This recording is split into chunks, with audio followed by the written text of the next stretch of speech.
which is, I'm damn sure, which is going to be very interesting one. Sir, please. Yeah, madam, thank you very much. I hope everyone's joined. Are still joining? I hope you won't get bored of my voice again and again. This is my third session, and as you can see, I'm as excited as ever. Even if the last class of the day, I'll always be enthusiastic because the energy is contagious.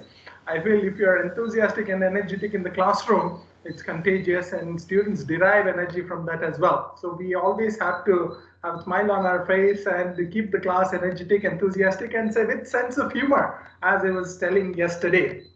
Okay, and I would like to see you all smile, and I'm sure you'll all invite me to your school and colleges and universities, so I'll come there and make sure that you are all happy in learning and teaching. So let's get started today. I hope everyone has joined because as we know, one of our colleagues very beautifully asked a question, said that Darwin has used the word survival of the species, and I had mentioned that unfortunately Darwin had not used. Very interesting. I'm very happy that person asked the question. I hope sir is here with us. Is sir with us? Okay, I hope he is with us because I got some new slides. I got some new slides, and we can see whether Darwin had actually used the word survival of the fittest. We can start from there. See, it's very important. Research makes a big difference, as I said. Okay, can you all see the slides?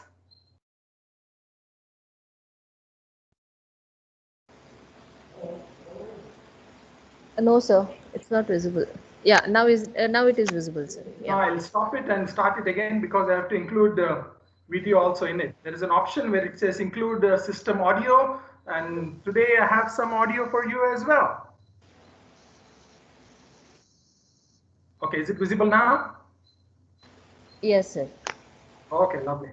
So there was a very interesting question raised by one of our wonderful colleagues during the break, who said, and I told in my lecture that Darwin never used the word survival of the fittest. It was later attributed to him. Unfortunately, Darwin didn't use that word. So I got in fact, if you just go and Google online, did Darwin use the word survival of the fittest? You will get host of research evidence over there easily available. In fact, what I do in my lectures when I go is to FDPs and schools, colleges and universities, what I do is I try to bust some myths related to science, social science, humanities. Many myths which are prevailing, I try to bust those myths, and from then on, people will be open to learning, and that's where I start. I bust many myths, and that's where I start. It says that people are waiting in the lobby to join. You can please add them up. You can please add the people waiting in the lobby to join. On the right hand side of my screen, it says people are waiting in the lobby to join. You can please add them up. Okay. Yes. Am I audible? Yes, sir. Okay, lovely. Yeah, so I try to burst the myths so that we let our guard down, so we understand there is so much that we have misunderstood and so much there is to learn. If you look at the screen, I have a lot of evidence brought in to discuss. See, the phrase survival of the fittest is often incorrectly attributed to Darwin. In fact, it was coined by the philosopher Herbert Spencer. So Darwin didn't use the word he didn't coin the word survival of the fittest. It was brought by Herbert Spencer in response to reading Origin of Species. 5 years after the first edition was published. So 5 years after the publishing of the first edition of Darwin's Origin of Species, a philosopher called Herbert Spencer introduced the phrase survival of the fittest. Darwin himself never used the word. Okay, he didn't coin the term.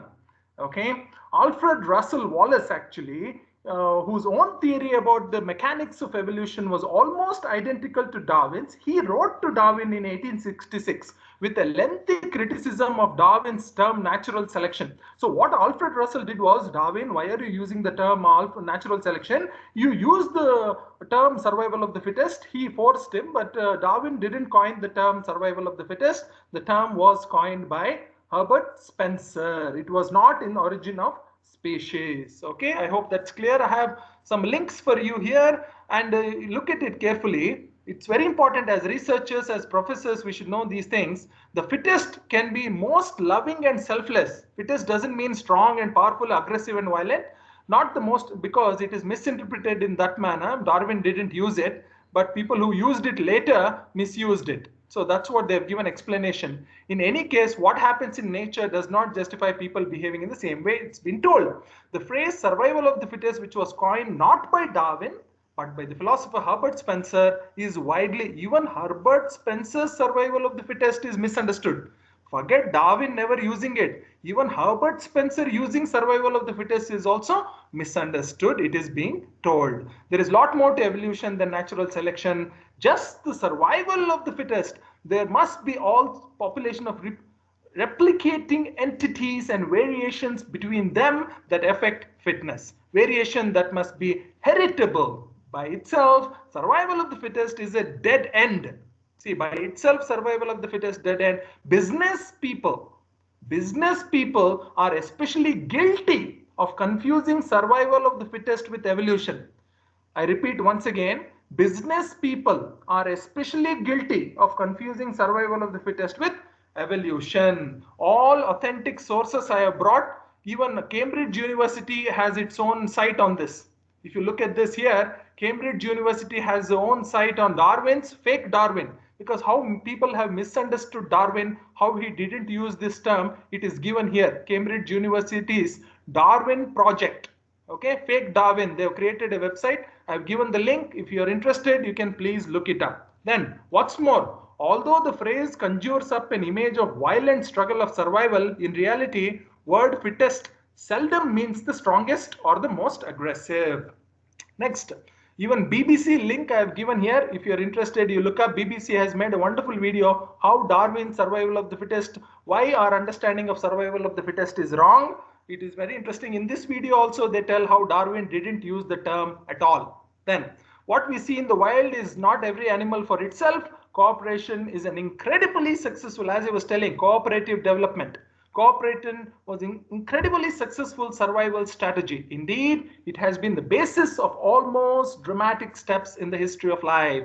Complex cells evolved from cooperating simple cells. Multicellular organisms are made up of cooperating complex cells. Superorganisms such as bee or ant colonies consist of cooperating individuals. Even the New Scientist has written a wonderful article in relation to myths surrounding this term. Who brought this term?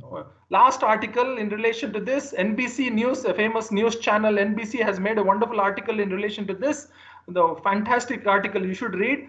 Because I had 10 minutes time during the break, I did some research and I found these articles for you.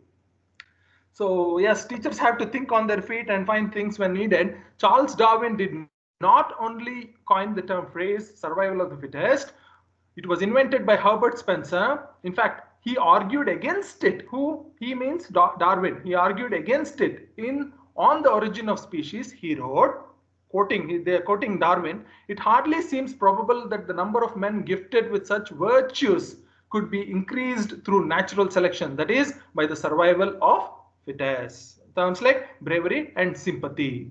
He argued against it. Okay.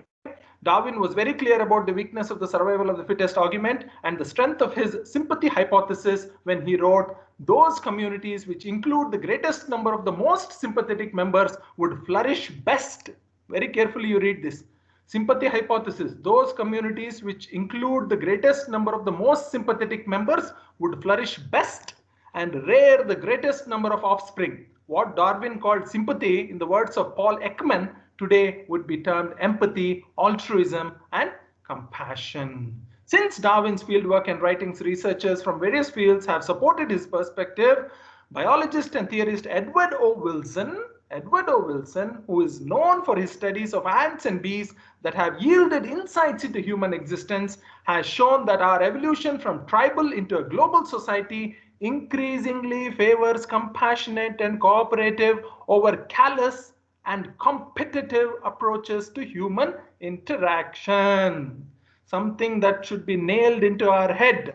Compassion and cooperative over callous and competitive approaches to human interaction. Something for you to carefully look into. So there are many myths like this. Even I didn't know that Darwin had not used this term before. Even when I did my research, when I met my professors from different universities, I discussed about all these things, and I had found out about such things as well. It happens when such things are mentioned. Sometimes we feel as if the ground under our feet is pulled, because we had believed it all these years, and suddenly someone tells anything contrary. It's shocking for us to accept. But science has taught us that at the back of the mind, we should know that we can always be wrong. That is what science teaches us, to be open, to accept that we may be wrong and to change our ways. That's why when I go to the talks, I do this. I ask this question: are bats blind? Because there is a quote in English. In English, there is a proverb which says, as blind as a bat. And many people believe that bats are blind. When I ask this to students in universities doing their PhD research, they say, yes, sir, yes, sir, bats are blind. But actually, contrary to popular belief, yes, bats do use echolocation to hunt, but bats are not blind. Contrary to the myths, bats aren't blind. In fact, research shows that depending on the circumstances, bats sometimes prefer using eyesight to sound when hunting. And many fruit bats which drink nectar rather than hunt insects don't echolocate at all. These species have particularly sharp vision, and some can even see ultraviolet light. What do you say now to the myth that as blind as a bat? There is a proverb in English. It is proved wrong now because of research. That's the beauty of research. There is a Black Bat Research Society. I have given the link here. United States Government Bats Research Society. Please look it up if you need any more research evidence in relation to this. So we always have to be guided by some research evidence. We'll have very little of it. Existing research evidence available at hand. Based on that, we move ahead. It may be wrong. At the back of our mind, we should know that we can always be wrong. That's why when we go to the class and tell the students, we should not be dictatorial, as if we are perfect, we are right. No, we should always know. Evidence has shown that we can always be wrong. We should know that. So as of now, this is what remains. So bats are not blind, contrary to the myth. Okay, there are hundreds of things like this. When I meet you in your college, I'll show it to you. I don't want to show everything now itself. Okay, now let's get back to the topic. Research methods in organizational behavior, experimental methods. Very interesting, a lot of interesting experiments being done. One of my favorite scientists, Richard Feynman, I had mentioned to you about him in the first lecture. He told very beautifully, he's a Nobel laureate, he said, you can know the name of a bird in all the languages of the world, but when you are finished, you will know absolutely nothing whatever about the bird. So let's look at the bird and see what it's doing. That's what counts. I learned very early the difference between knowing the name of something and knowing something. See how beautifully he says, difference between knowing the name of something and actually knowing something. Even Oscar Wilde puts it beautifully. He says, who needs a cynic who knows the price of all and value of none? Many of us know the price of all, but what about value of things? It's very important what Richard Feynman has said, important for you to look up. So why research methods are important for us? Because there are many things which are misleading us. Some of those things are cognitive biases.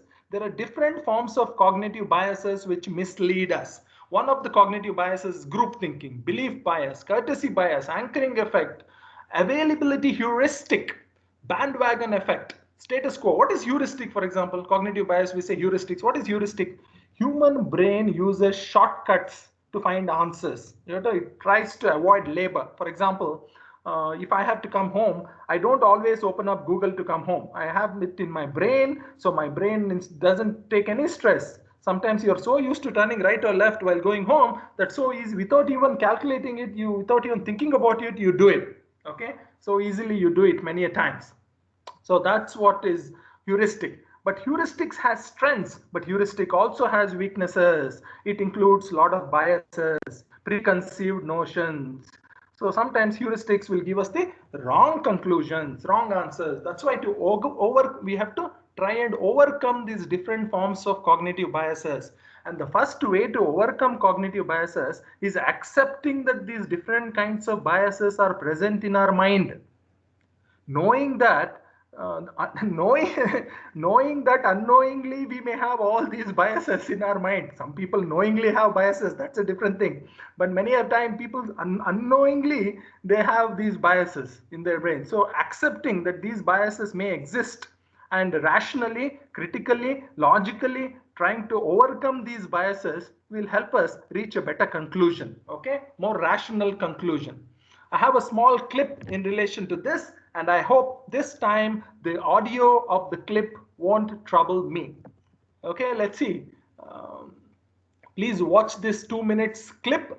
It will give you a break from the monotony of my voice, and I'll also be discussing in relation to this. This video is about pricing bias. There is a cognitive bias. One of the cognitive biases is called pricing bias.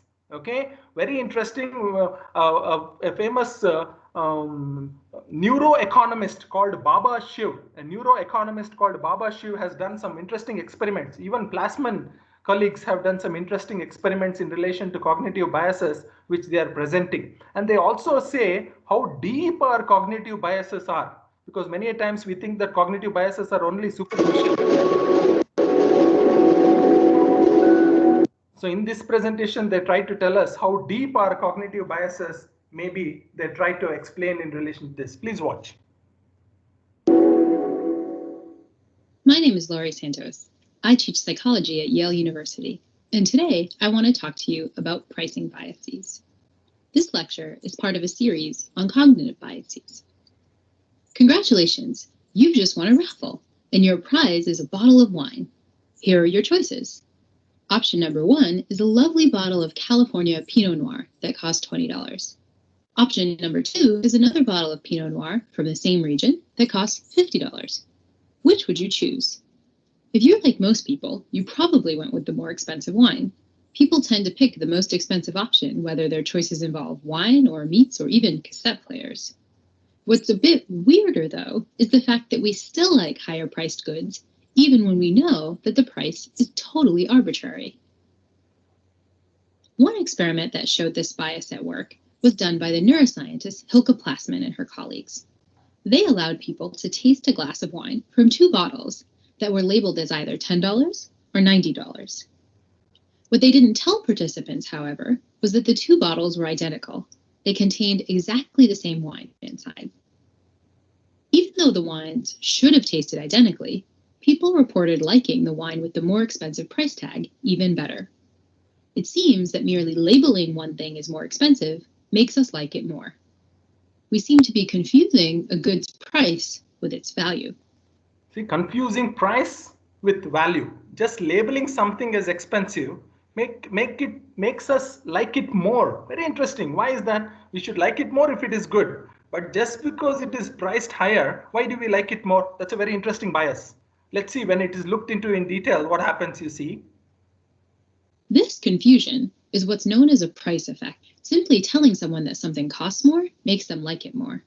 And the effect seems to hold for lots of different kinds of goods. You might be tempted to think that people aren't as fooled as it seems in Plasman and colleagues' studies. Maybe people just say they like expensive stuff better, even though they don't really subjectively feel like it's better. Plasman and her colleagues worried about that too, which is why they used a pretty ingenious technique to test whether subjects actually liked one wine better than the other. Rather than just asking subjects, they used brain imaging techniques to test how people's brains process the same wine with different price tags. So they didn't ask people because they felt if they ask, people might think something and they might say something. So they used brain imaging technique to find out how people's responses, because certain part of the brain processes rewards. Okay, it lights up, so it processes rewards. They found that the parts of a subject's brain that process rewards, the same spots that would fire a lot if you won some money or saw an attractive mate or even tasted an amazing dessert, fired more for the very same wine when it was labeled with a higher price tag. So our pricing biases appear to affect more than just the subjective evaluations we report on a survey. We seem to like higher priced things more, even at the level of the reward areas in our brains. But arbitrarily higher prices don't just affect what we like. They can also affect how well a given product works.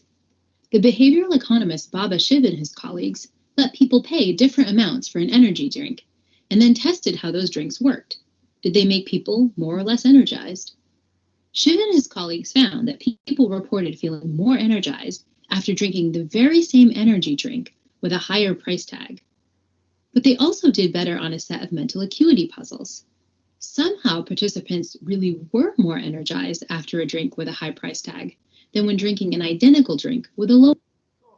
It's not just arbitrary. They were actually more energized by drinking the higher priced energy drink, although the prices were arbitrary. Both drinks were same, but just because it had higher price, they were actually energized. But they both had the same drink of energy drink, which is unbelievable how deep our cognitive bias goes. Lower price tag. These results suggest that the price we pay for an aspirin or a bottle of wine or even an energy drink doesn't just affect what's in our wallets. Because of price biases, our minds assume that higher prices mean better quality, even in cases where the price of a good is totally arbitrary. Brain automatically assumes that higher price means better quality, although the prices may be completely arbitrary. Very interesting for us to think about. Okay, fascinating. So these kinds of biases exist in us. If we don't overcome these biases, naturally our research, whatever we pursue, will also be affected by these kinds of biases. Acknowledgement of acceptance of such existence of such biases, which help us look for tools to overcome such biases. See, because I was discussing about how little understanding we have, if you ask a question, what is knowledge? Even now we don't have, you'll be shocked to hear that even now we don't have a strong working definition accepted by all philosophers in the world, leading philosophers in the world. No strong working definition. One definition was there: knowledge is justified through belief. That was brought in by a philosopher called Gettier. Knowledge is justified through belief, but even that definition was challenged. So it is shocking that we still don't have strong, universally acceptable working definition of what is knowledge. Immanuel Kant, for example, if you ask him what is knowledge, he would say, what kind of knowledge are you talking about? Are you talking about analytic a priori knowledge, analytic a posteriori knowledge, synthetic a priori knowledge, or synthetic a posteriori knowledge? This is how he would bifurcate knowledge. So simple questions lead to great discoveries. Simple question, what is knowledge, is so complicated. I hope you understand. So a good researcher is one who learns to ask better questions. Okay, nobody looks for answers nowadays. No good researcher would go looking for answer. For example, if you go to your PhD supervisor with a research question, supervisor would say, this is too broad, narrow down the question, narrow down the question. Then you spend almost 3 years narrowing down the question. So because you have to tell a lot about little. Today I'm telling little about lot, but in research you have to tell a lot about little, pinpoint it, which is very complicated. Simple questions we need, which go to great discoveries, and children usually ask such simple fundamental questions, which we never would have thought about. Who would have thought that what is knowledge is such a complicated question? That's why Bertrand Russell, another famous philosopher, mathematician, who wrote Principia Mathematica, Bertrand Russell says, whoever wishes to become a philosopher must learn not to be frightened by absurdities. By the way, philosopher, the word has very wrong notion. If I go to Sapna bookstall, Gangaram, big bookstalls, in philosophy section, I only find theology books. Theology is a small aspect of philosophy, and people who wants to be saints and gurujis, they study philosophy. Dharma Shastra, theology, they study theology, Dharma Shastra. Philosophy itself, literally the word means philosophia, love of wisdom. It's a Greek word meaning love of wisdom. Okay, philosophy has so many different departments in it. So as soon as, even in fact Newton, there was no term scientist before. Even Newton used to be called a philosopher before. Okay, philosophia means love of wisdom. Okay, so you don't think, oh, I'm not a philosopher. In fact, if you're doing research, you must be a philosopher. Then whoever wishes to become a philosopher must learn not to be frightened by absurdities. Because when you ask some interesting research questions, people will think you're crazy, you're mad, they'll think. But such absurd things, such absurdities will lead to great discoveries for you to remember. Look at this, an old problem. Who is this picture? The person in the picture is called Rene Descartes. His name is Rene Descartes. The spelling is very complicated, so people pronounce it in a very weird way. but the pronunciation is Rene Descartes. Okay, his name is Descartes. He's a famous philosopher. He wrote a famous book called Meditation and many other books as well. He's the person who hid himself in the room and questioned his own existence. He asked, how do I know I exist? How far people can go, you see, how crazy. They question, how do I know I exist? And therefore the term he came up with, I think, therefore I am. I think, therefore I exist. I think, therefore I am. That's what he came, very famous term. Descartes' skepticism was about the external world. What he asked was, are things as they seem? Why are we asking this question? Just think about it for 1 second. If you want to be a good researcher, just think about it. Everything we look at around the world, everything we look at around us is brought to us by our sense organs. Our sense organs take the message to the brain and brain interprets. Okay, sense organs take the message to the brain. The question is, how do you know your sense organs are telling the truth? For example, honeybees don't look at the world the way you and I do. If you look at the world, if I'm wearing a trouser which is black in color, for our eyes, which is human mammalian visual system, for our eyes, the trouser looks black in color. But honeybees don't look at the world the way you and I do. The honeybees see infrared, which you and I can't see. So honeybee looks at the world differently. We look at the world differently. Some other species looks at the world differently. So what is the true color of that particular object in nature, which we are all looking at differently? And see, we are bold, we are startled. We don't know the answer. Okay, so there are so many things that we don't know, simple questions, but we don't know the answer. So that's why Descartes questioned, sense organs may be cheating us. How do we know sense organs are telling the truth? Because our eyes, they have evolved differently to see certain things and to not see certain things. Okay, even our brain for that matter has evolved differently as opposed to some other species. So there are scopes, there are limits.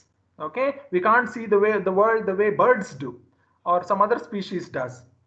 So Descartes asked this question, are things as they seem? Are there objects independent of me, or is it all in my brain? Is there any object which exists independent of myself? Look at the depth of the questions. Are there other minds? And even if there are, how could I ever know any of these things? How could we ever know? In fact, there are a group of scientists called Ferronian skeptics. Very interesting. Their problem is they think, how do I know I exist? They say we can't even know it. We can't even say that we don't know. That's how far they go. Ferronian skeptics, they are called. Very interesting bunch. So there are different forms of skepticism. Skepticism has been a great challenge in research. To overcome skepticism, it's a great challenge. Okay, very rarely human beings have been to overcome skepticism. Very rarely we have been able to do it. Okay, and another person, his name is Professor Noam Chomsky. He's considered to be the most important intellectual alive, the most cited author on the planet. When human beings believed that everything is learned by practice, repetition, and reward and punishment, and these kinds of behaviorist tendencies were prevailing, Noam Chomsky came out of MIT and he challenged B.F. Skinner, who was a professor at Harvard. He was a famous professor at Harvard. He was worshipped almost, B.F. Skinner. And he was challenged by Chomsky, a young graduate from MIT, and he developed a new theory. B.F. Skinner thought that children learned language just by listening, watching, and Chomsky challenged it and disproved B.F. Skinner, and he said human beings have genetically predetermined abilities to acquire elementary linguistic principles. I mean, just see how a great researcher was challenged by another young person, and how things changed, how there was a paradigm shift. Okay. How there was a huge change. Now, if you go to any linguistic department, even after different researchers coming in, Piaget and different other people are coming in, still Chomsky's innate theory holds good in different any linguistic department. Now the research is focused on how much is innate. How much is innate and how much is external? And no one says things are not innate anymore. That was Professor Noam Chomsky's contribution. And his contribution went into all different departments. Any department, you name it, education, anthropology, philosophy, sociology, Professor Noam Chomsky's contribution came in. Even in computer science engineering, Chomsky's hierarchy, automata theory is used for artificial intelligence as well. Okay, that's Professor Noam Chomsky and I at MIT. Yeah, I cherish this picture. I love it. I'm very fortunate to be discussing with him, emailing him and discussing with him. Now he's a professor at Arizona University, one of the giants of still alive, fortunately, and we should make the best of it as he has. We should discuss and learn as much as possible from him. And also, if you disagree with him, we should challenge politely, respectfully, and try to come up with new things. As I was explaining in the example, the problem of ambiguity, how we can look at things differently. Look at this slide. A cat is being looked at by a grandmother. A grandma looking at cat thinks about how cute it is, how furry, how it makes the sound of purr, how the sound it makes, the purring of the cat, which we call. So grandma looks at the cat differently, whereas a veterinarian, when a veterinarian looks at the cat, the veterinarian looks at the heart, lungs, kidney, wonderful things. For example, I had a friend, I still have a friend, his name is Ankur, he's a cancer researcher, he was in London at UCL, now he's in Canada.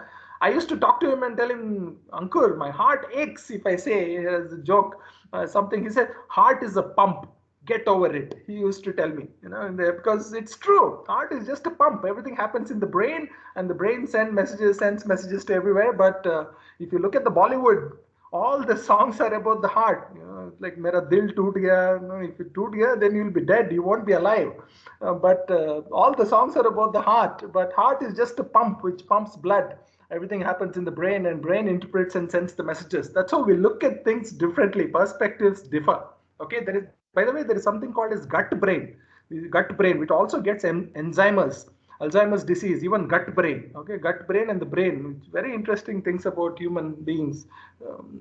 Imagine space. We are not able to understand our own selves properly yet. So this is a famous quote from the movie X-Men. Sorry, not the X-Men. I keep forgetting the name. This is a very famous movie. In this movie, Matrix. Yeah, so fantastic. Thank you very much. So in this movie, Morpheus asks the question, what is real? How do you define real in Matrix? If you're talking about what you can smell, what you can taste and see, then real is simply electrical signals interpreted by your brain. What a powerful statement to make. Sir, sorry to interrupt you. Our whole existence and our whole look at the Sagar, world. Sir. Yeah, please. Mr. Sagar, sir, sorry to interrupt you. Yeah. Yeah, I have a question. What research methods are you advising us, sir? This is more of a philosophical talk that you're giving, sir. So I request you to be very precise and please talk about or advise us the research method, sir. It's my request to you. No, I completely understand. But what I'm trying to say is, if we don't have the right mindset, just methods won't work. No. Please let me. Don't take me wrong, sir. Please tell us the exact research methods to be adopted, deployed in the current generation, in the 21st century, in the digital era, which makes one and all very, very effective. Philosophical thoughts are okay. We have understood it. Every teacher has his own way of presenting things. No. This is as per our expectation, sir. Sanjay sir, kindly wait till the session is over.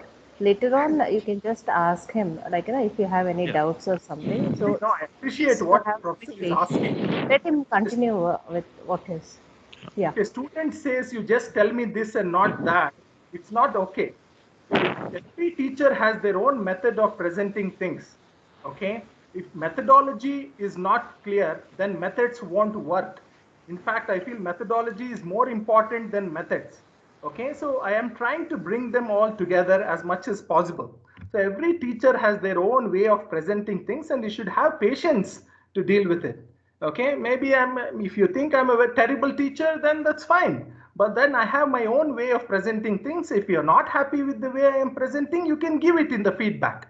Okay. So thank you, Professor Sanjay, for mentioning, but I have my own ways of presenting things. If you tell me only this and not that, I won't do that. Internal होची समस्तंकर duty alert कर दिया जीवो बाहर room 2 जण रहिबे माने के को दिन duty. Okay, so I hope it is clear. I have my own ways of presenting, and that's what I'm going to do. Sir, please continue, sir. Yeah. So very interesting question raised by Morpheus, challenging our whole perspective of the way things are. Because many people dryly come up with methods without understanding where it is coming up, what it is coming up, because they want promotions. They want research, published papers, they want promotions. They don't want real research being done. As a teacher, our responsibility is to point out all the flaws, mistakes existing so that real research is done, not just by API scores to get promotions. We want real research being done, and as teachers, we should inspire other people to do real research. Okay, so let's see the problem of perception. I have a small clip in relation to the problem of perception. We'll glance at this and then we'll come back to the rest of it.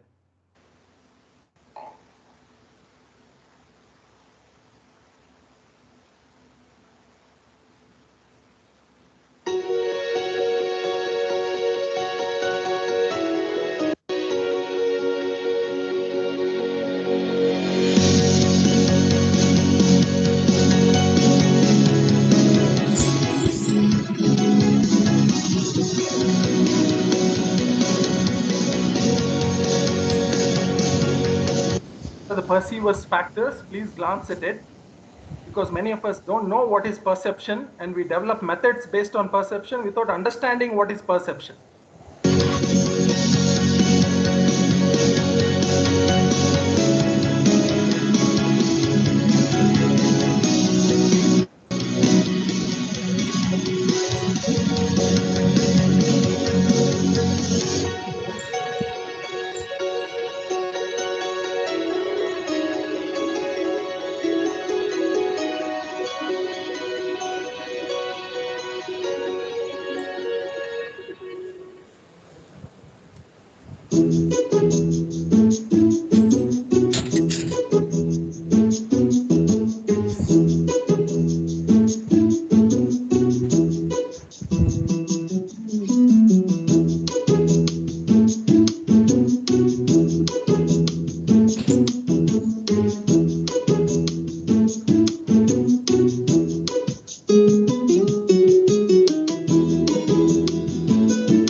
Perception of how it is, if it is an autocratic institution and not democratic institutions, even the mood swings of the higher ups, higher authorities have to be taken into consideration, which is quite interesting.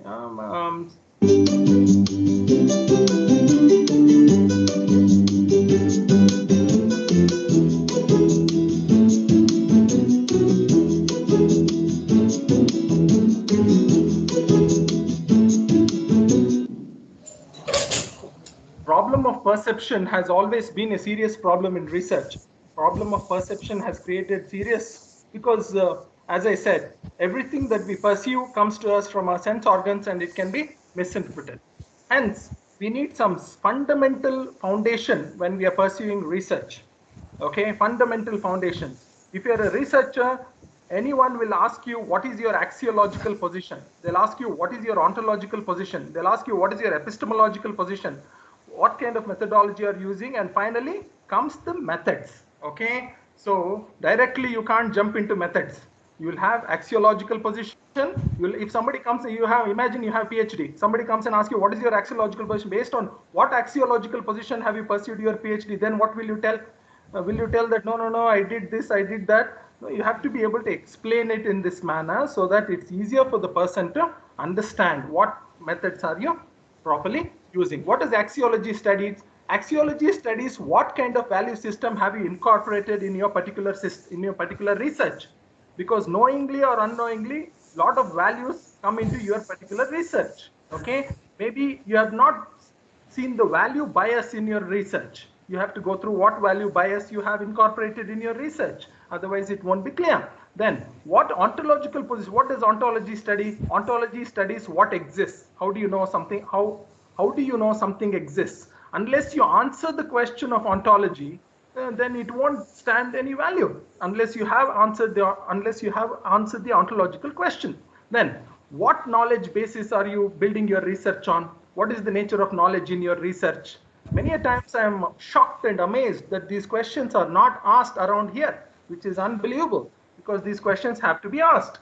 When we ask people, just like teaching, when you go to an engineering college or a medical college and ask professors based on what educational philosophy are you teaching? Are you using behaviorism, cognitivism, perennialism? They are flabbergasted, petrified, bewildered. They don't know. It's like doctors administering patients medicines without understanding, which is shocking. Now, because Bloom's taxonomy has come in after 50 years, engineering colleges have adopted Bloom's taxonomy. 50 years they were teaching, there was no educational philosophy. Now Bloom's taxonomy after 50 years, and everyone is busy mapping up their syllabus into Bloom's taxonomy. Mapping. And Bloom's taxonomy is 50 years old. Cat-Murdoch cycle has come. Lot of new theories have come in. New theories based on existing evidence, but now Bloom's taxonomy is invented, and now they are mapping. It's always interesting to raise this question. Now engineering colleges stepped into education, or what? What were they doing all these years? Which methodology were they using? So just because we have so many years of experience and it works, that theory won't work anymore. We need evidence-based claims. So that's why we need evidence-based understanding regarding these things. That's why we need axiological, ontological, epistemological, as well as methodological foundations thoroughly. As I was telling, ontology, epistemology, methodology, methods, and then finally sources of collecting data. Where do you collect data? In what way you collect data? As I was telling before, what makes a good researcher? Impartial, curious, caring, diligent, so on and so forth. And axiology discusses what value system they have incorporated. And ontology is a very important department. Many a times we won't even be introduced to these departments. Ontology is the study of what is there. And many problems which exist in the world of research now are ontological problems. Okay, the problem of existence of universals. Are there any universals? Can something be universal? Is everything subjective? It's like that. Okay, it's like how we believe Darwin said survival of the fittest. How we believed it after many years, so many years. There are many myths like that which we would have believed to be true. Such things should be challenged. Otherwise, those things will creep into our own research. Those things will unknowingly creep into our research. Epistemology. Epistemology, as I was telling, episteme is knowledge, ology is study of it. Epistemology deals with what is knowledge. How can you say you know something? Okay, how can you say you know something? That's a very important question. Okay, and I was explaining about knowledge is justified through belief. The only best explanation left for knowledge, and that's also been challenged. So when we don't even know what is knowledge, how can we do anything else? These things should be accepted. Just dryly doing something just for the sake of it is not enough. These loopholes which we have at the moment in our research, we should accept it and then move on slowly. Various interesting research have been done in this area, the organizational behavior. As you all know, many of you might have introduced to Honthrow experiment. First place, the Honthrow experiment was conducted in 1924 at the Western Electric Company's Honthrow plant in Chicago. In this place, what they did, they used different methods. For example, is there sufficient, if the illumination is sufficient, will the production increase? So they did an experiment wherein they had sufficient illumination and they tested with control groups. If there is sufficient illumination, will the employees perform better? And that particular experiment failed because they came to know that there is no particular relation between illumination and employees' production. Okay, so Honthrow experiment has its strengths and weaknesses. It started by George Elton Mayo. Initially, they received a lot of funding by General Electric, but later, once the first trial was completed, the funding was withdrawn. What did they try and conclude out of Hondra experiment? They said the social psychological factors are responsible for workers' productivity and job satisfaction. Only good physical working conditions are not enough to increase productivity. Just because you have good physical working conditions, that's not enough. Psychological factors also play a major role. That's what came out of this research. And informal relations plays a major role. What they noticed was in this research, informal relations among workers also played a major role. Behavior and performance, more than the formal relations, played a role in the organization. Employees will perform better if they are allowed to participate in decision making affecting their interests. There is a very interesting organization in Spain called Mondragon. In Mondragon, they have a democratic system of working. So in Spain, in Mondragon, employees are owners of the company. Okay, so they'll all become CEOs. So the company is performing very well. It's like a democratic environment. You can look it up if you're interested. So employees participating in decision making will work better. This is true for the classroom as well. If students are involved in decision making, they feel they have something at stake, so they will do better. Employees will also work more efficiently when they believe that the management is interested in their welfare. And when the employees are treated with respect and dignity, the performance will improve. All these things, look at this, financial incentives alone cannot increase the performance. These are the kinds of outputs that came out of studies. Good communication between the superiors and subordinates can improve the relation and productivity of the subordinates. Special attention and freedom to express their views will improve the performance of the workers, they told. What was the kind of criticism they got in this study? It was told that they lack validity, and they've given more importance to human aspects, they are told, and more emphasis on group decision making, over importance to freedom of workers. These were some of the criticisms that they faced. A very interesting research is being done in London Business School at the moment now. Dr. Quinn again, what he's trying to do is he's trying to link social, emotional, and temporal factors to the performance of strategic change and organizational innovation. What he's trying to do is trying to link social, emotional, and temporal factors to the performance of strategic change and organizational innovation. His research on strategic change and strategy execution and organizational innovation has won 10 international awards. So this is an interesting breakthrough. In fact, Harvard Business Review has called it breakthrough ideas of today's business agenda. Okay, linking social, emotional, and temporal factors to the performance of strategic change. Okay, please look up his work. He's in London Business School. You can Google it and you'll find him. Okay, this is very interesting. Another interesting research. Fantastic. What they did was in the Department of Psychology, Muzaffar Sharif and Caroline Wood Sharif. What they did was they wanted to identify why conflicts arise in different groups. Why there are conflicts in different groups? Because they wanted to identify why people behave the way they do. If you want to understand people's behavior, you have to understand the circumstances around it. You have to, as I said, you have to know where they come from, how they look, how they perceive things. That's why so much background is needed for it. You know, you can't just dryly go into it. You won't find anything. Look at what Muzaffar Sharif and Caroline Wood Sharif did. They arranged a competition. They believe that competition, resources, stereotype, and prejudices are the reason why groups start despising each other. What they did was, it was a controversial study. They placed 22 boys between the age of 11 and 12 in two groups at a camp.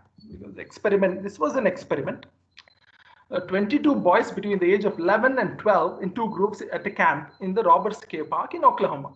And what they did was, the boys were separated into two groups, and they spent the first week of the experiment bonding with their other group members. So there were two groups. They were not allowed to mingle. The groups were kept separately, and so the boys spent time mingling with people in their own group. Okay. In the second phase, the children learned that there was another group. So they came to know that there was another group. As soon as they came to know that there was another group, what happened? The group which was together and they had bonded before, they started to stick together, and they started to despise the other group and appreciate their own group. okay, and which led to considerable discord. It's a lot of bad breath. And as the boys clearly favored their own group members while they disparaged the members of the other group. It's just two group of boys. Just because they were kept separately and they realized that there is another group, they started sticking together to their own group and developed a kind of dislike, I must say, not hatred, kind of dislike to the other group. Next, what they did was, the task required the two groups to work together, help the boys to get to know members of the other group.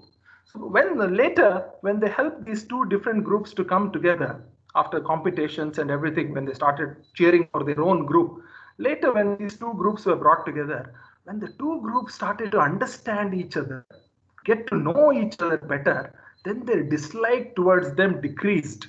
Okay, and they eventually kind of made a truce between the rivals. The two groups had become rivals, all the competition and everything. And once they were given tasks to work together, when they mingled with the people of other group, when they were made to work together, this kind of discord, this kind of dislike went on decreasing. Very interesting experiment.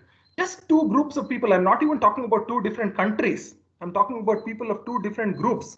How when they are kept separately, when they don't have understanding about the other group, when they don't know how they think, feel, then how all different sorts of misunderstandings, we call it phantoms in the brain, how different kinds of misunderstandings then creep in. A very interesting experiment being done by them regarding this. It's become a very famous experiment. This is another interesting experiment if you look at it. It's called Violinist in the Metro experiment. Okay, in 2007, acclaimed violinist Josh Bell, very interesting this is, Josh Bell posed as a street musician at a busy Washington DC subway station. Okay, Bell had just sold out a concert, an average ticket of price $100 each. So this is a very famous musician. His tickets were sold for $100 each. For one ticket, the price $100. And this person was playing the violin at a busy subway station. What they noticed was he's a very renowned musician, world famous. And he was playing a handcrafted violin. The violin was worth $3.5 million. Okay, but people had bought tickets to watch him, $100 per ticket. But most people scurried on their way without stopping to listen to music. They were ready to pay $100, go and watch his show. But when he was playing in the subway, people did not stop to listen to the beautiful music. Children would occasionally stop to listen, but their parents would grab them and quickly usher them, quickly take them away. This experiment raised some interesting questions in relation to how people perceive things. How people perceive things.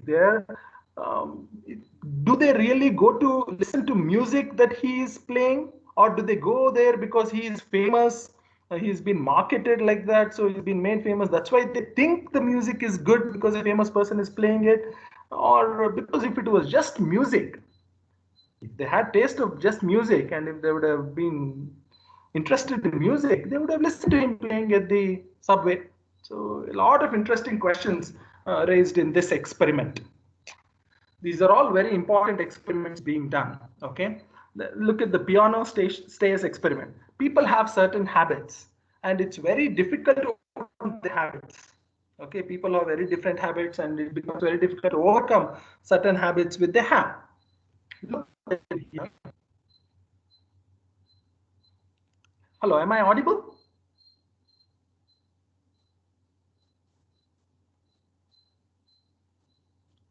Yes, sir, you're audible. Okay, thank you. So here what they did was, they wanted to find a way to change their behavior, their daily behavior, to help them make healthier choices. So what they did was, on the left hand they kept the escalator, on the right hand the stairs was converted into a real piano. So every time you step on the stairs, the stair would make beautiful sounds. So they converted into a real life, larger than life piano.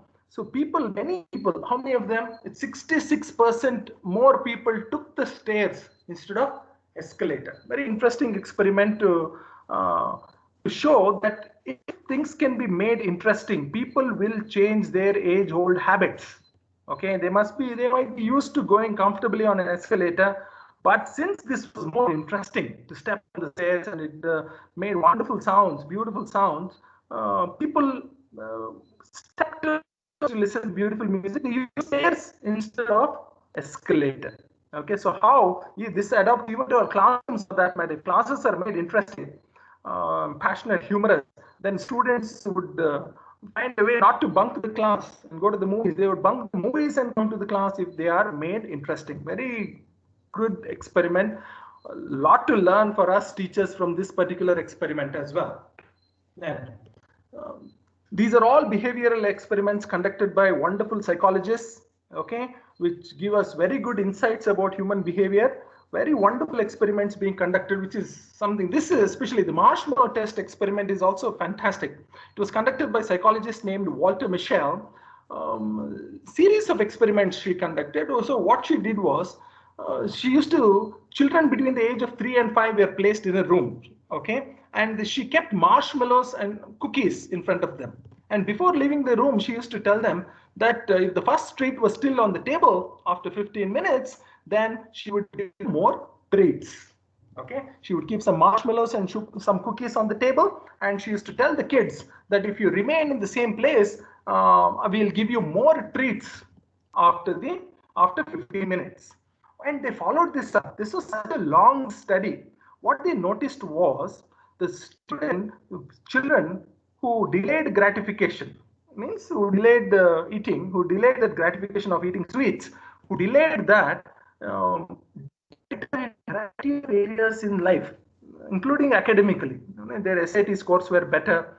Okay, those were able to wait for 15 minutes.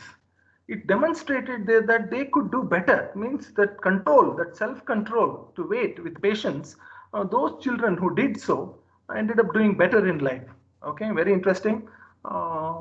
It has strengths, it has weaknesses, it has received criticism also, but nonetheless, something very important for us to look up to. Look at the smoky room experiment. What did they do in this smoky room experiment?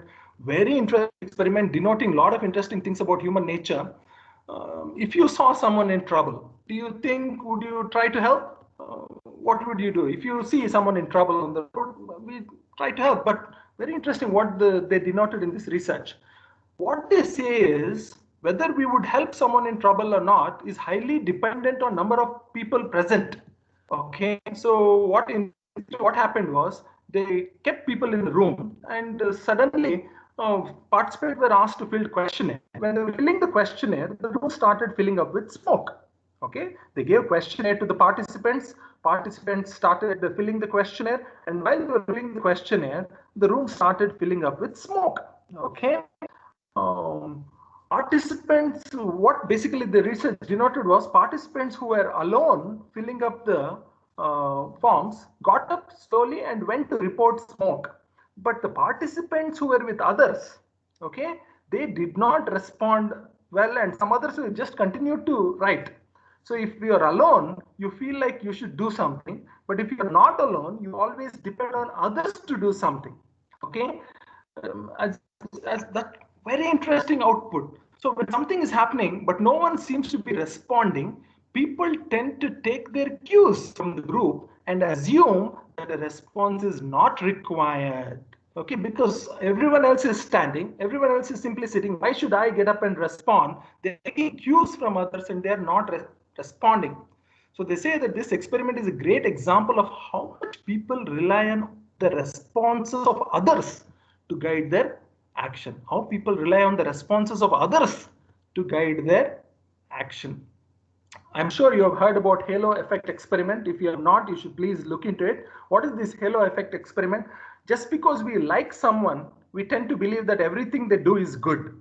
And if we dislike someone, or if you have heard a gossip, or somebody has told you something bad about this person, then whatever they do, no matter what they do, you won't like it. It's like, you know, teaching in the class. When students sometimes appreciate you, everything you do seems good to them. Okay, that's also kind of a bias. It's called halo effect. Okay, so they did this research to Edward Thorndike, a very famous psychologist, did this. He asked a commanding officer, okay, to give ratings in various characteristics. about your commanding officer. So people who tend to like the commanding officers said that in all different areas also they did well. Okay. For example, if they tend to believe that the person is kind, smart, and funny, if just because they're attractive. If someone looks attractive, people tend to believe, oh, they may be doing good things also. That's why we also say that never judge a book by the cover, but unknowingly these kinds of biases creep into our mind. Okay, so halo effect experiment is something which is used time and again being used, and it demonstrates how just because we have positive feelings towards some person, we feel everything that they do is positive, and if we have negative feelings towards that person, we feel that everything, no matter how good it is, whatever they do, we feel it is wrong and incorrect. That halo effect. Look at this. This is false consensus experiment. Okay. This was in 1970s. Researchers Lee Ross and his colleagues performed an experiment. The researchers had participants choose a way to respond to an imagined conflict and then estimate how many people would also select the same resolution. Very interesting. So what they did was they asked people to choose a way to respond to a certain situation. And then they asked them in the questionnaire, how do you think other people would respond to the same thing? You know what people said? Most of the people believed that others will also respond the way they did. Okay. So they also felt what we believe, that's what everyone else believes. Okay. Very interesting experiment. That's called false consensus experiment. Okay. Those who refused felt that majority of the people would refuse as well. Means they would agree with them. And no matter what our beliefs, options, or behaviors, we tend to believe that the majority of other people also agree with us and act the same way we do. Okay. That's false consensus experiment. Very interesting. There are other simple experiments which have been given, other interesting experiments which have been given. The one is Stanford prison experiment. What happens in Stanford prison experiment? Normal people are placed as prison guards. Normal people are placed as prison guards by Philip Zimbardo. And as you know, these normal people end up behaving very cruelly towards the prisoners. Okay, it was an experiment, but normal people who were placed in that circumstances made a prison guard. These prison guards who are normal people, who are otherwise kind, compassionate, loving, when they were put in the position of a prison guard, they invariably ended up behaving very cruelly towards the prisoners. Okay, very interesting experiment for you to look into. And there is a Milgram social psychology experiment by psychologist Stanley Milgram. Very interesting experiment. Please look it up. Morgan Deutsch and Robert Cross investigated two central factors in negotiation: how we communicate with each other and how we use threats. So they said how even people in normal language, how they use threats to communicate. That was very interesting research done by Morgan Deutsch. Okay, Ash conformity experiment. Okay, I'm sorry, I have forgot to tell you, in Milgram social psychology experiment, Milgram discovered how cruel they can be, because he said if people gave wrong answers, you can administer electric shock to them. If they gave wrong answers, you administer electric shock. And it was obviously it was not an electric shock. It was designed to do so, but people, without even thinking that they are being cruel, majority of them so obediently administered shocks. So he denoted how obedient people can be. People's obedience sometimes can be so cruel. Sagar sir. Sir. Yeah, please. Yeah. Sir, sir, slides are not moving. Just please, could you once check?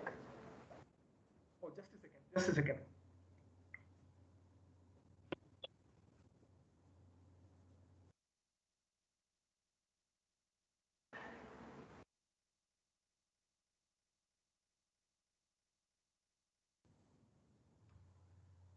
Okay. Is it better now? No, that is fundamentals of research. That slide is there on the screen. Even now? Even now also same thing. I think you can once close and... yeah, just a second. All this while the screen was not moving? Yeah, that particular slide... No, sir. Yes, sir, most of the time. We can't see this. Now it is visible, sir. Okay. Now where it's did it stop? visible, sir. No, it has to move, no? So next slide. All this time we couldn't Stage, see the slide, sir. Okay, is it better now? Is it better now? Yes. Yes. Now it is better, sir. Just now to better, use, now better. yeah, it's now moving, sir. Right. Okay. Yeah, Hawthorne experiment. Most of us know that was not an issue. Hawthorne effect. Did you understand this? I spoke about linking But social it emotional. was not reflected in the slide. Okay, Slides this were slide not was moving, not. but we were listening to you, sir. That was not a problem. You can go ahead. No. Okay. So violinist experiment. I spoke about marshmallow test experiment, the smoky room experiment, halo Whatever you effect. spoke to. Yeah, please tell me. Okay. So I was talking about Milgram's social psychology experiment, wherein he was giving electric shocks, administering. It was not an actually electric shock, but he was saying every time they give a wrong answer, you administer electric shock. He made people scream in the other room, so people were actually screaming. So the people who were administering the shock, they didn't know it was a false shock. They actually thought it was giving an electric shock to them, but still they were so obedient to higher authority. That's why in army we have something called a conscientious objector. If a senior authority asks you to do something which you think is unethical, you can be a conscientious objector, which is very important. Otherwise, like Milgram's social psychology experiment, people ended up administering so many shocks. In the end, they also administered lethal shock, which would actually kill them. But still they administered it because they wanted to be obedient to authorities. Okay. So that is a very interesting and something which tells about human nature, very interesting insights, because we only get some insights, we have no, because if somebody asks you, how do you get dreams? If somebody asks, how do you get dreams? In dreams, you don't have introduction, intervals, subtitles, all that is not there. Suddenly you're running, somebody is chasing, something like that happens. So there is a theory which says that human brain is like a multiplex. A lot of things are going on in your mind. Only some things come to your conscious brain and the rest don't. Okay, so it is very complicated when you talk about human behavior, human nature. It's not black and white. It's extremely complicated. So that's why such experiments give us a little insight about human nature, but also contrary experiments can also be done in relation to that. Okay, Ash conformity experiment, the power of social pressure. Very interesting research to look into. Solomon Ash, how strongly a person's opinions are affected by people around them. She tried to find out. So what they did was, in this experiment, imagine a crime or something like that has happened, they've told, and they were made to recall that incident, how this incident happened, and they go on in investigating them. They gave very different answers. So how through a questioning you can get the answers differently is something they tried to do it by grilling them, by asking different questions. How their memory can also be altered by asking questioning.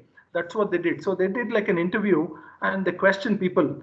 How did that happen? Or do you think this exactly happened? So they asked questions, pushed them so that they actually forgot the real incident which happened and they told it in some other manner.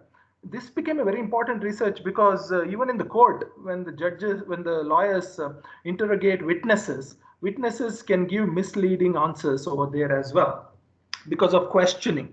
Okay, that's what we do in research. What happens is, when you have questionnaires, a questionnaire can be made in such a manner that you can get the answer that you want, which will again end up being biased. So I can get the question. For example, if I ask the question, if I design a questionnaire in such a manner where I say, do you love freedom? Do you want students to be free and develop original ideas?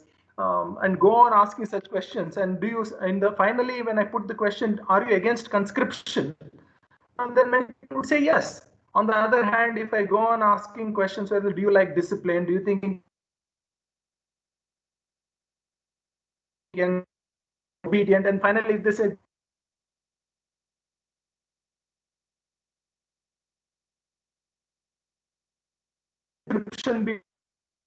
so questionnaires can be prepared in such a manner to get the answer that we want. So that should not, they won't Sorry, sir. bring in our. Sir, your voice is breaking. Hello. Okay, now? Now it is fine, sir. Is There it was better? 1 minute that was breaking, that's all. Yeah. Okay. It was breaking. So I was telling Thank that you. questionnaire can be made in such a manner that we can get the answer that we want. Okay.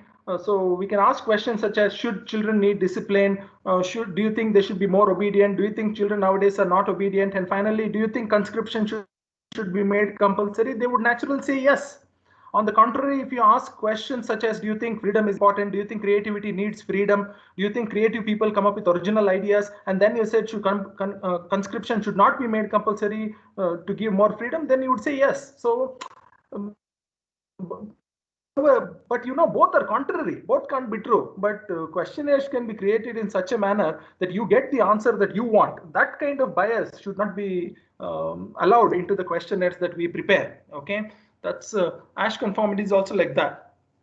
A class divided is a wonderful study. In fact, you can try it in your class. A very interesting study by Jane Elliott. What they did was, in Jane Elliott, what she did was she divided the class into two groups, one small group and one big group. The big group was called blue-eyed children, and the other was called brown-eyed and blue-eyed. So she went on praising the brown-eyed children, and she went on not really demeaning, but not giving any praises, other things to the brown-eyed children. What she noticed in few days was the brown-eyed children ended up performing better, and they started bullying the blue-eyed children performed better, and they started bullying the minority brown-eyed children. So when she went on repeating the experiment, she found the same things. How praise, appreciation, positive reinforcement, how it makes a big difference. She observed carefully with this experiment. Okay, and she performed it repeatedly. She again moved them vice versa, and she found the same results of how praise, appreciation, blue-eyed children, how they ended up performing better because they were appreciated, they were made to feel special. Okay. Whereas the brown-eyed children who were neglected, they didn't do well. Okay, so very interesting study, a class divided, conducted by Jane Elliott. And Bob Doll experiment, very interesting. Bobo Doll experiment was very nice. What this denoted was how much care, concern, and compassion we need. It denoted. What they did was they brought a monkey, and the monkey was taken away from mother.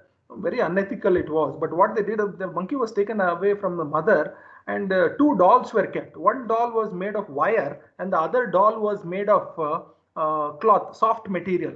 The monkey kept going close to the soft toy mother, whereas the wired toy actually had milk. The monkey, if went close to the wired doll, could have drunk milk, but instinctively it went close to the softer material. So what they said was, see, although it needs food, the monkey preferred going to the softer doll more for cuddling, for affection, for hugging. So they came on people's physical contact, hug, affection, show of a hug, affection on the shoulder. That's why mother's love is so important for normal growth and development of a child. They denoted with this behavioral experiment. Very interesting. How much a mother should hug, how physical touch of a mother, how it makes a big difference to a child was denoted through this experiment. Please look up in detail. I'm just introducing these experiments. You can please look up. There are so many different experiments using different ways. See, car crash experiment is also like that. Elizabeth Loftus and John Palmer, both good psychologists, conducted this. Cognitive dissonance. Cognitive dissonance is another interesting thing. It's conducted by Leon Fetzinger and James Carl Smith.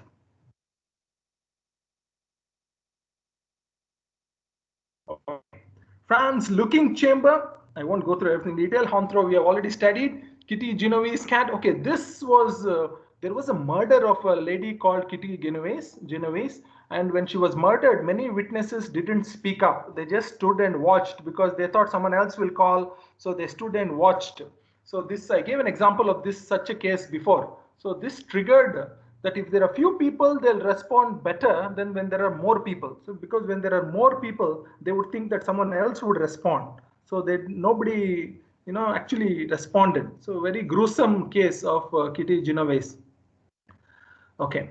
Then there is learned helplessness experiment study and Little Albert. Little Albert was actually a very cruel experiment.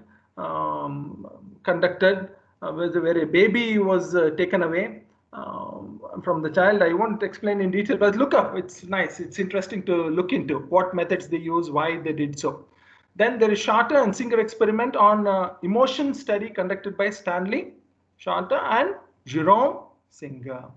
Surrogate mother experiment, Good Samaritan experiment. This is another interesting Good Samaritan experiment. What happens? People who study religion, how they respond to people who are in pain, and people who haven't studied religion, how they respond to people in pain. And very interesting, what they found was they didn't find any correlation, any better response from people who study religion and things like that. Very interesting experiment they did.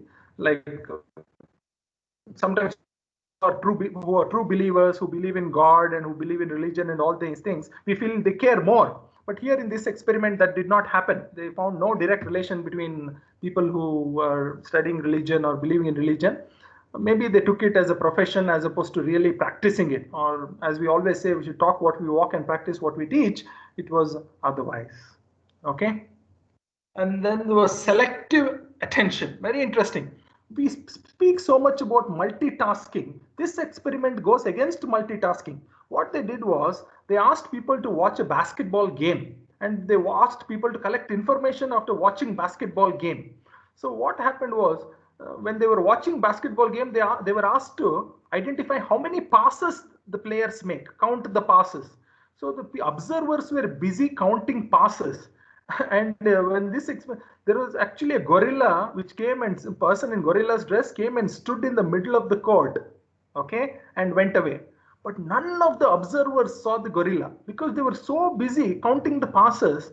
They did not see a gorilla standing in the middle of the ground and going back. Okay, so which says that human beings, when they're focused on doing a particular task, how they ignore rest of the things was something they wanted to make a point of. So Daniel Simmons and Christopher Fabris did this research, something to look into, very interesting. Then visual cliff experiment was fantastic. What happened was they brought babies, they kept these babies on this visual cliff, not real cliff, visual cliff. They painted shallow on one side and deep on the other side. And mothers were made to call for the baby. When mothers made to call for the babies didn't go towards the deeper side because they felt it was a cliff and they'll fall off. The babies went towards the shallow side. So even as babies, they have instinctive protective qualities. So the babies did not just go towards the cliff when the mothers were calling, because it was a visual cliff. It was not a real cliff. They had constructed it artificially, and even if the babies would have gone, they would have not fallen. But since it used to look as if it was very deep, the babies did not go towards the visual cliff. Instead, the babies went towards the shallow side of the place where they were, where the babies were placed. They went towards the shallow side to join their mothers. Okay, even at babies, they were not gone to school, no classes, nothing. They, at instinctive level, they have that protective nature, which is something they wanted to denote. Okay, as I was telling before, there are different assumptions which come in when we are doing a particular research. It comes in qualitative, quantitative as well. It comes in qualitative as well. For example, if we say ontological assumptions, when quantitative it's a single reality they believe, in qualitative they claim, they disagree with quantitative research and they say it's multiple realities. Epistemological, they say distance view of an independent relationship between researcher and subjects such as public opinions. Here, close distance view and interaction. So how people coming up with qualitative data and quantitative data disagree with each other when it comes to ontological, epistemological as well as axiological perspectives. More funding in quantitative data, so more people tend to go towards quantitative data and do a lot of statistical analysis and use different modeling and do a lot of big data analysis. Qualitative people disagree with the data. They say statistics can prove anything, even the wrong thing statistics can prove. So qualitative people disagree with it. Okay, so they tend to look at things differently. So as I was saying, research methodology is a systematic way of examining the underlying philosophical assumptions in a research. It is broad theoretical and philosophical framework within which a particular research is undertaken. strengthens the foundation of research by questioning researchers' worldviews, values, beliefs, purpose, etc. It helps researchers to choose and develop a proper research framework. It provides an understanding of theoretical underpinnings based on which a researcher can go about describing, explaining, and predicting a phenomena. It also defines as the research methods by which knowledge gained. As you see here, this iceberg, I think, is very apt to explain what happens when we do particular research. Only the tip of the iceberg is visible. Only the tip of the iceberg is visible, but a lot of the things are underneath, hidden. It is not visible, which I personally think are much more important. Okay, if they would have noticed it, the Titanic would not have sunk. The tip of the iceberg is visible, but not the rest. I have a simple clip regarding cognitive dissonance, which I think is very important. Please watch this clip and we'll come back to discuss.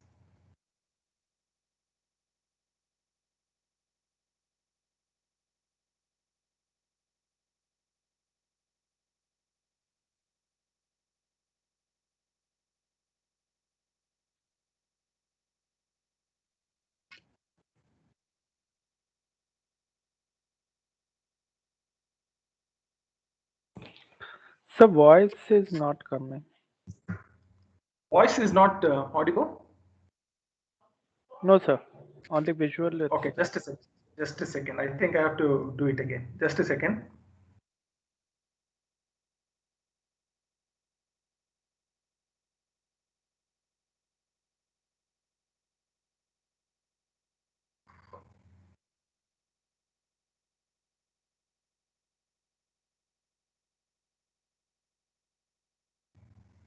Oh, pardon me for the delay.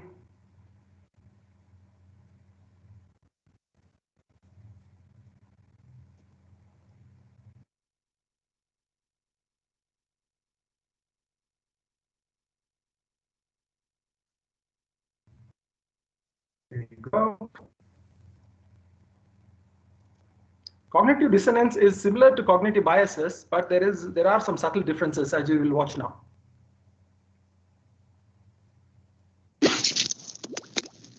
Chances are good that you've heard of something called cognitive dissonance. It's a term that's starting to get thrown around a lot these days. But you might not know that it has a really deep root in classic social psychology. In 1957, Leon Festinger wrote a book on the theory of cognitive dissonance and outlined a really detailed understanding of what cognitive dissonance is and how people deal with it. Let's start out talking about what cognitive dissonance is. How would we define it? At the very basics, cognitive dissonance is about inconsistency. When we hold two thoughts that are inconsistent with one another, basically, that's dissonance. So let's take the example of someone who smokes cigarettes. Two distinct thoughts, one of which is, I regularly smoke cigarettes. The other of which is the knowledge that smoking cigarettes is unhealthy. Here are two thoughts that a person can be having at the same time, acknowledging both of these things as fact, but they would seem inconsistent with one another. If you know that smoking is bad, then logically you probably wouldn't be engaging in that activity yourself. And so this is a case of dissonance because there's inconsistency in your own thoughts. So what do people do when they experience cognitive dissonance?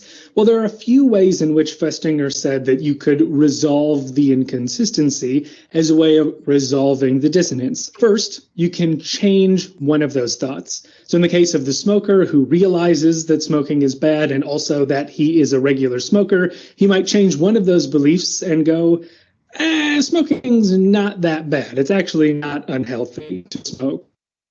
That would be changing one of your cognitions, one of your thoughts, as a way of restoring consistency. Another thing you could do is change your behavior as a way to restore consistency. So in this case, the smoker might say, well, if I acknowledge that smoking is bad, then the way I can be consistent is to stop smoking. So changing one of the... So I think that gives you an idea regarding what is cognitive dissonance. People having different ideas which are contrary. Okay, on one hand you think something is bad, on the other hand you're doing it. So how do you manage it? Okay, either you have to change the fact that the thing that you think is bad is not so, or you have to find your own. That's cognitive dissonance, and many people have it. Okay, many people have this form of cognitive dissonance. If you are interested in this area, that's a whole new world of research. Okay. Always think critically about research you read. It's extremely important. Who were the participants in the study? How strong of a relationship was found? What is causal or correlational? What was it a field of study or laboratory study? How was data collected and analyzed? Do you agree with the conclusions based on the analysis provided? Because it always ought to be the amount of evidence is equal to the amount of claims. Okay, that's important. That's extremely important. It all depends on your sample data. You can't have a very small sample and make unbelievably huge sweeping statements. Okay, so the amount of data you collect ought to be consistent with the kind of claims that you make. There are different forms of perspectives that you can adopt when you're pursuing your particular research. These are just some of the examples. You can adopt the theory of anti-science. You can be a feminist. From a feminist perspective, you can do research. A lot of organizational behavior researchers are pursuing it in a feminist perspective, especially women in labor. London Business School is doing a lot of research in this area. Please look into it. Please go to their website. They're wonderful researchers. You can look into it. If you need, please let me know. I'll send you the email address of the professors over there who have been working at organizational behavior through feminist perspective. Okay. Then there is positivism, where you bring in more science. Okay. Then post-structuralist is also there, and there is constructivism, Piaget and others. Then there is Marxism, Karl Marx theory, and built upon it. Then there is post-positivism, and then is pragmatism, critical theory. Johann Habermas from Germany. Based on him, they have developed a theory called critical theory, based on which you can pursue. There is post-colonialism, postmodernism, and queer theory. Also, how these theories are bifurcated, if you glance at it. Research are pursued to understand a certain phenomena. If you want to understand a phenomena, then perhaps interpretive, naturalistic, constructivist, and phenomenological perspective would be better, hermeneutics, on and so forth. If you are looking at it through emancipatory perspective, if you're pursuing research through an emancipative perspective, then critical, neo-Marxist, feminist, race-specific, praxis-oriented, and Freirean theory would be much better. If you want to deconstruct, if your purpose of your research is to deconstruct a particular, then post-structural, postmodernist, post-paradigmatic, and diasporic research would be better for you. That path would be better. Research methods are technical or procedural rules that are employed to generate and analyze data. So after all the perspectives that you have developed, which you have discussed so far, then you use certain tools as the tip of the iceberg just to collect data. You will get a lot of data, but at the end of the day, to analyze the data becomes very, very difficult. That's why recently we were discussing about you can come to close approximation, but what is actually happening at a distance will be very difficult. And that's why we need real experiments for that. Okay. Tools, techniques, and processes used to obtain and analyze research data. For example, experiments, you have questionnaires, case studies, focus groups, observation, surveys, interviews, sampling, literature review, statistical and non-statistical modeling. All these different tools can be employed to collect data. But once you collect data, again, you'll interpret it based on the philosophies that we have discussed so far, the ones we have discussed here. From what perspective do you want to interpret it plays a major role. As you see here in the onion research diagram, you might have seen it before, data collection analysis, there are longitudinal, cross-sectional, multi-methods, there are mixed methods, there are mono method, there is experiment, there is survey, there is case study, and there is action research, grounded theory, ethnography, and archival research as well. Then you come to which form of reasoning will you use? Will you use deductive reasoning to interpret? Will you use inductive reasoning? Okay, and then as we had discussed so far, which methodology or which philosophy would you employ to it?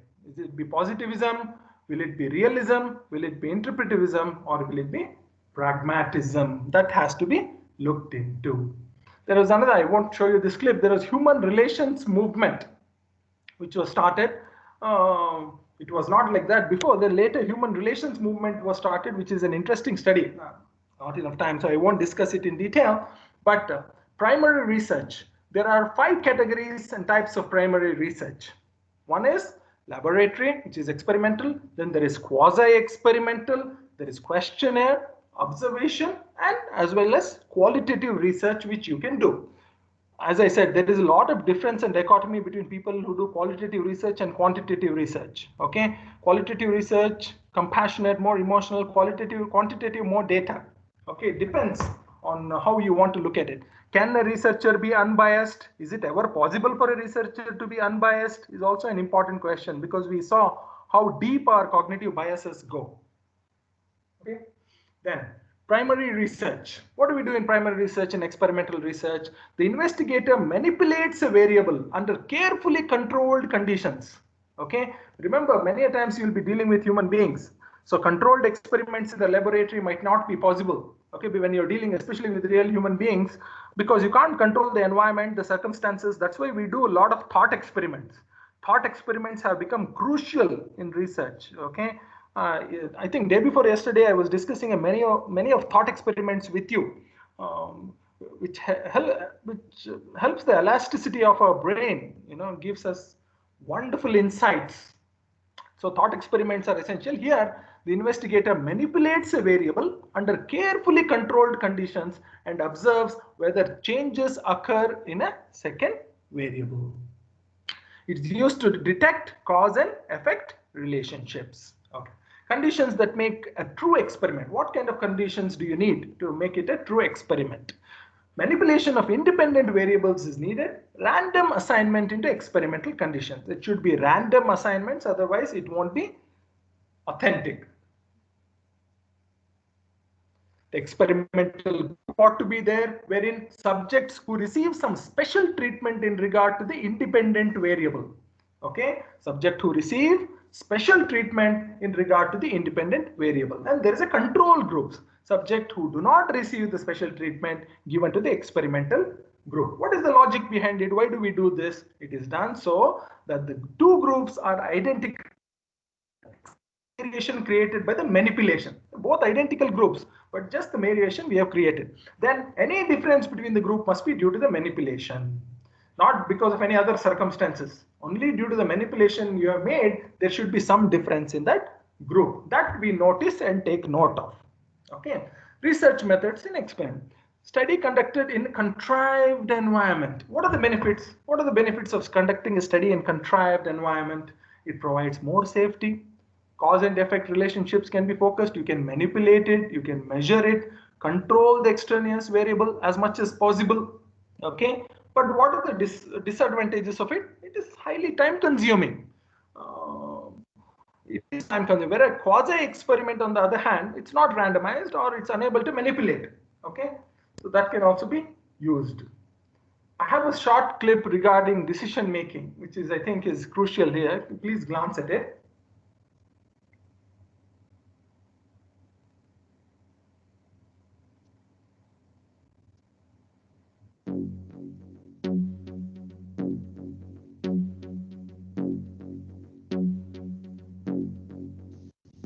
We know that cognitive biases affect nearly every decision we make, and in the world of business, people need to make important choices every day. Often, these choices must be made without delay and have broad, far-reaching consequences. How can we make sure that our choices remain rational and objective and free from our potentially harmful cognitive biases? As it turns out, there is a system, but it's a lot more like a process or a habit than a magic bullet. New research has shown that the world's best managers can overcome biases and reliably make effective decisions by following an approach called diligence-based strategy. Doing business in the 21st century isn't very interesting. Diligence-based strategy. Easy. No matter the industry, most organizations will eventually face a crisis. Maybe new competitors will appear out of nowhere, or an existing brand will try to carve out a slice of your customer base. Today's competitive conditions are forcing organizations to strategize and act quickly. Thus, it's easy to see why many companies scramble to create a revolutionary new strategy to cope with crisis, conducting market research, analyzing trends, and evolving the core business model. But this is the wrong approach. Following the traditional big strategy approach leaves room for more errors in judgment, particularly during crisis. Instead, organizations should rely on diligence-based strategy by turning their attention to a small number of ordinary business activities, like sourcing inputs, managing customer relationships, and developing the right people.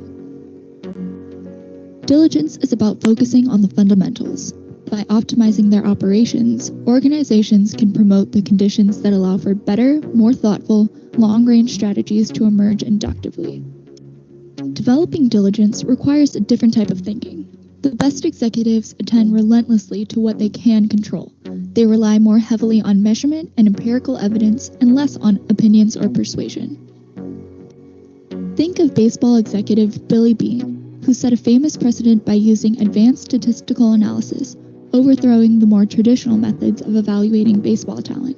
The Moneyball phenomenon has motivated a new surge of interest in optimization. Many companies now find that big data can reliably inform their decision-making. As an executive, your primary task is to know the levers that drive business performance and to pull those levers. To identify fundamental activities, ask yourself this: does mastery of this activity contribute significantly to the performance of the company? And can the activity be reliably measured and monitored? So as you see, diligence-based approach, bringing in new perspective as well now. Okay, the other things which are important before I conclude and before I open up for question and answers is have less stress, okay? Be happy in what you're doing, in teaching especially if you're doing. Stress can lead to terrible eating habits and you'll end up looking like this. We don't want you to be looking like this after work. You're like beautiful Garfield, beautiful cat. We want you to be like that in the end of the day as well. So we want you to be active, rejuvenated, enthusiastic, passionate. Okay. For that, you should learn, unlearn, relearn. The process should continuously go on. Okay. And know your limits. Okay. Don't just say I can work under pressure. And when you can't, you just say it. Don't say, okay, go ahead, give another turn. I can work better under pressure. Don't do that. Okay. Don't crush yourself. Know your strengths and weaknesses, know your limits. If you're not able to do it, please let them know very clearly. That's why I said I'm able to work under pressure, not that I'll die for your company. Okay, you should remember this. Matter matters, but life matters the most. So I always talk about this. You always think about competition, but if you step out of your comfort zone, there'll be no competition for you. The whole world is before you. Okay, so challenge your preconceptions, forego your taboos. Okay, human beings change every day. So if you have any negative, bad opinions about people, the next day they will not the same human beings. Many of their cells are dead and they're reborn. So give chance to people. Okay, forgive, forget, give chance, give opportunity. Look at them as new people every day. Get fresh perspectives. Don't carry the old weightage. Okay, be ready to learn and change. Learn to question yourself. Simple but very profound these things are. We are just earthlings on planet Earth in Milky Way galaxy. What are the enemies of adaptability? As I say, hierarchy, fear, decision bias, habit, centralization, rigid structures. Even in our classroom, we should not have this environment. Lack of diversity, insufficient experimentation, short-term thinking, skill deficit, and inflexible practices are the enemies of adaptability. If you want to be more adaptable, more flexible, then we have to be more agile and get over these aspects. All our relationships are based on respect. Okay, respect is the foundation of all other relationship, whether it's friendship, family. Respect is crucial. So based on respect, you have accountability, you have safety, honesty, support, cooperation, and trust. Such is the working environment where professors, teachers can work happily and do good research by having good dialogue, debate, agree to disagree with each other, okay, and keep it healthy, that kind of environment. Okay, Always try to remain calm and disciplined. That's extremely important when you're dealing with difficult people, which I showed in the morning. When dealing with difficult people, remain calm, understand the opposition's perspective, understand the other people's perspective. That's important. Somebody might have told you in your ear some gossip about some other person. Don't carry it, the preconceived notion forever. Understand the other people's perspective. Put yourselves in other people's shoes. Very important. It's said so many times, it's become a cliche, but it is very important. We have to look at things from others' perspective. Don't take anything personally. Acquire constant skills to deal with difficult people. Constantly, you should go on acquiring skills, learning every day. I try my best to learn as much as possible regarding new departments, new fields, so much coming in. This you might have all known. Life, work is rubber, everything is rubber, but you need spirit, you need friends, you need family, health. That's glass. Okay, and work is rubber. If glass breaks, very difficult to bring it together, but work will bounce back. Okay, matter matters, but life matters the most. So my simple tips: please exercise, take a nap, listen to good music. Music is very important, I feel. Sangeeta sahitya vihina sakshat pashuho. So listen to good music, read some good literature. Okay, play with pets if you have pets, important. They also have rights, by the way. And nutrition, there is no substitution to good food. Have healthy food, workout, diet. For our students, our energy, the way we carry ourselves, the way we talk should be a kind of a role model to our students. Okay, they should look at us and they should want to be like us. Okay, that's how we want to do it. Try our best to do it. And if we make mistakes, we always discuss in the class. They know that we are human beings. We all make mistakes and we all learn. That also they should know. As I told before, a keen sense of humor helps us to overlook the unbecoming, understand the unconventional, tolerate the unpleasant, overcome the unexpected, and outlast the unbearable. So this is what happened. My boss arrived at work in a brand new Lamborghini. Wow, I said, that's an amazing car. He replied, if you work hard, put all your hours in, and strive for excellence, I'll get another one next year. Okay, that's what the boss said. So think about it. Communication skills are extremely important. You might be very good at research, but when you go to the class, you should be able to communicate your ideas even while presenting your research. It's very important. Look what one of the students said. Student said, I'm suffering from fever. Please declare one day holiday. And look at this one, very interesting. My wife is suffering from sickness. As I am her only husband at home, I may be granted leave. Oh, really? As my mother-in-law has expired. First of all, we don't use the word expired for human beings. We say human beings passed away. We don't. Expiry dates would be there for products, not for humans. It's passed away, we say. And this person says, as my mother-in-law has expired and I am responsible for it. This is not a leave letter. This is a confession letter from which you will be sent to prison. Okay, so please grant me 10-day leave for that. Look at this. As I'm studying in this school, I'm suffering from headache. I request you to leave me today. Maybe some schools are like that. What happens if you miss a comma? One single comma missed, what happens? Look, help a thief, someone screams. Cops come, pick up the thief, and while going, they say, why aren't you arresting him? Then the cop says, commas, lady. Help, comma, a thief is very different. Help, a thief is very different than help a thief, help a thief. Okay, so just an example of what happens if a single comma is missed. We are in a great struggle at the moment in the history of the world. Whole ecosystem versus an ape walking with sticks, human beings versus the whole ecosystem. For our greed, the planet has not been enough. We have created a lot of damage in the environment. I think this is one battle I want to lose, because I want the ecosystem to win, survive, sustain, thrive. I will give you one example. Because of human activity, 5 species are going extinct even before being discovered. That's what the United Nations claims. Even before being discovered, around 3 to 4 or 5 species are going extinct every day. Okay, that's how human activity has been. That's what they're aiming. So 1.5 degrees is the number they have given. If the temperature goes above 1.5 degrees, there will be environmental reactions which can't be undone. Okay, so it's about time we take a lot of precautions and take care of our environment by taking care of ourselves. Finally, be humble. for you're made of stars. But be humble, for you're made of earth, because we have a lot of earth in us. Be noble, for you're made of stars. Be humble, for you're made of earth. Be noble, for you're made of stars. Thank you very much for your patience. If you have any questions, feel free to ask. All my contact details are here. If you are interested, you can feel free to plan and arrange lectures, workshops, FDPs in your schools, colleges, and universities. I'll be very happy to come along, and thank you very much for your patience, and fire away with questions. I hope you had a good time. I hope you got something little, at least something worthwhile. Thank you very much. Thank you, Sagar, for your wonderful lecture. So I request the participants to ask questions if they have any.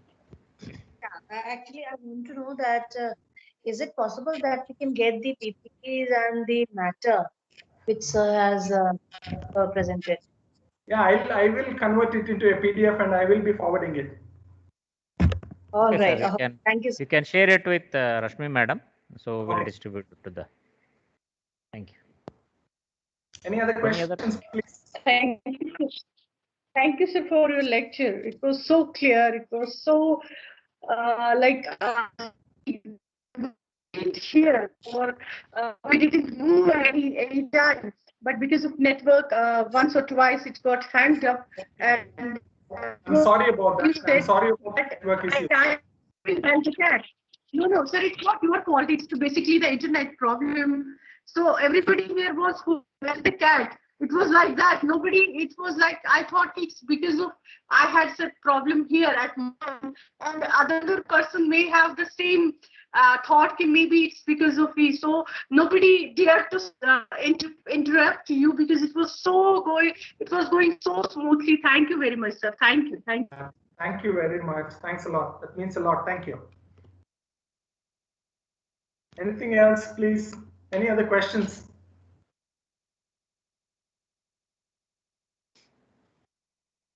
Thank you so much, sir. Even I would like to add on that lecture was so engaging and it was so interesting.